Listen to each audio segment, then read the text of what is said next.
Hangi abla?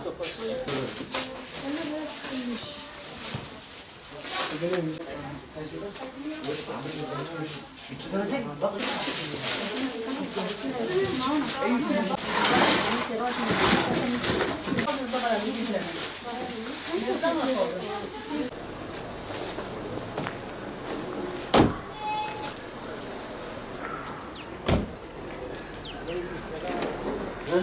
Ona izle.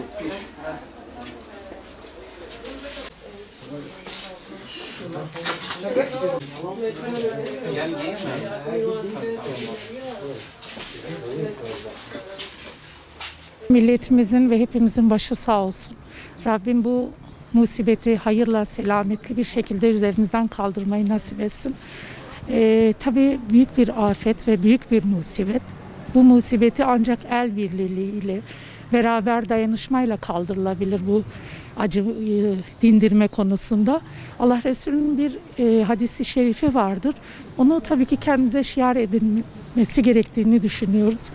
Bir müminin sıkıntısını giderirseniz Rabbim de haşırda sizlerin sıkıntınızı giderir felsefesiyle Hüdapar ve üye ve gönülleri olarak hepimiz elimizi taşın altına koyma ihtiyacını hissediyoruz.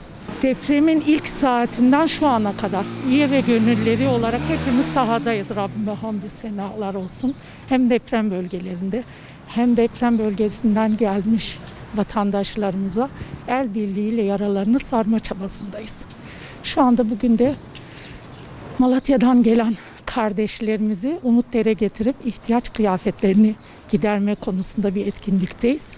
Günden deprem anından şimdiye kadar Umutder ve Hüdapar koordineli bir şekilde birbiriyle çalışıyorlar. Bu çalışmalar önce sahaya yönelik, deprem bölgelerine yönelik çalışmayı başlattık. İşte 20 tır Batman olarak, Umutder olarak 20 tırı deprem bölgelerine gönderdik.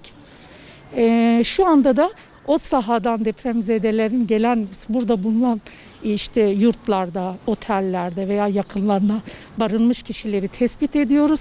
Onların en elzem ihtiyaçlarını şu an gidermeye çalışıyoruz. Bu en elzem ihtiyaçlar nedir? Barınma, giyinme, gıda. Şu anda önceliğimiz bunlardır.